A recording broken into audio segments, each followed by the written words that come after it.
Foundation की founder, और मैं आज आप लोगों के समक्ष अपना कुछ विचार रखना चाहती हूँ कि नेजल फाउंडेशन का जन्म कैसे हुआ। ये बताना आप लोगों के बीच में बहुत ज़रूरी था। मैं वैसे पेशे से शिक्षिका हूँ और मैं अपनी क्लास में पढ़ा रही थी। ये मेरे ज़िंदगी की घटित घटना है। मैं पढ़ा रही थी और क्लास में एक बच्ची सबाना शेख थी और मैं उसको मैथ्स पढ़ा रही थी। मैंने उसको 2-3 बार समझाया और फिर मैंने उसको मार दिया। मारने के बाद मैंने बोला 40 बच्चे पढ़ रहे हैं, तेरी समझ में क्यों नहीं आता। आप विश्वास मानिए, इसमें कोई बनावट नहीं है। उस बच्ची का एड्रेस पता भी है, दामू नगर में रहती है। तो मैं उस बच्ची को मैंने मार दिया। मारने के बाद उसने बोला मिस, अगर आप 2 दिन से खाली पेट रहोगी तो आपको भी कुछ समझ में नहीं आएगा। I am shock. ये बात मेरे दिमाग में बहुत गहरा चोट किया, मुझे बहुत तकलीफ हुई। मैंने उससे सब जाना कि उसके घर में क्या स्थिति क्या चल रही है। तो उसने बताया कि मेरे पिताजी टेलर का काम करते हैं और लोग रेडीमेड पहनते हैं, तो टेलर का काम बंद हो गया, चलता नहीं है ज़्यादा। छोटी मोटी सिलाई का काम होता है, मम्मी बटन का काम करती है और हम 4-5 भाई बहन हैं। तो आज हमारे घर में 2 दिन से खाना नहीं बन पाया है। विगत ये 2 साल पहले की बात है।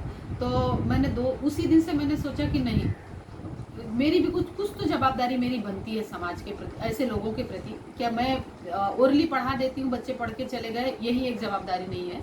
उनको उनके पेट में अन्न है कि नहीं, उनके शरीर पर कपड़ा, वो कौन सी स्थिति में आते हैं, क्या है उनका विचार, ऐसा मेरे दिमाग में आया। मैं दिमाग में चलता रहा और उसी दिन मैंने संकल्प लिया कि मैं ऐसे बच्चों का ऐसी बस्ती में जाके, ऐसे जो स्टेशन पे बोलना अलग की बात हो गई, बहुत सारे लोग बोलते हैं, बहुत सारा लेक्चर देते हैं, बताते हैं, मैं किसी के बीच में ऐसे बातों पे मैं नहीं जाऊंगी। लेकिन मैंने संकल्प लिया कि मैं अपने लाइफ में ये काम मैं ज़रूर करूँगी कि ऐसी जगह पे ऐसे बच्चे हों, ऐसी महिलाएं हों, ऐसे आदमी हों जहाँ पे उनको ये दिक्कत आती हो, उसके लिए मुझे कुछ करना चाहिए। अगर एक पुराना गाना है, साथ ही हाथ बढ़ाना, अगर एक आदमी अगर कोई चीज़ अच्छा करना तो उसका संकल्प आपको खुद को लेना पड़ेगा।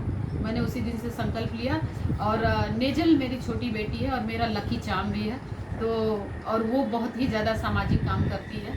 इसके लिए मैंने उसी दिन नेजल फाउंडेशन का जन्म हुआ और तब से लेके आज तक 2 साल हो गए, बिना रुके थके। जितने सिग्नल हैं, मालोनी से लेके दहिसा तक सिग्नल हैं, झुग्गी झोपड़ी हैं, बस स्टॉप वगैरह हैं, जहाँ पे दिखते हैं मैं वहाँ पे जाती हूँ। जो भी यथासंभव होता है, मैं सारे अन्न बाटुक का काम मैं पूरा संकल्प लेके करती हूँ। और विगत 8 महीने से, जब से ये दुष्काल परिस्थिति चल रही है, तब से हर सिग्नल पे बस्ती में खिचड़ी का बाटोप, ज़्यादा मैं सूखे अन्न का बाटोप करती हूँ, क्योंकि खिचड़ी और बनाया हुआ खाना तो खराब हो जाता है। तो अन्न बाटोप रहेगा तो आदमी अपनी सुविधा अनुसार उसको यूज़ करता है, उसको बनाता है, खाता है।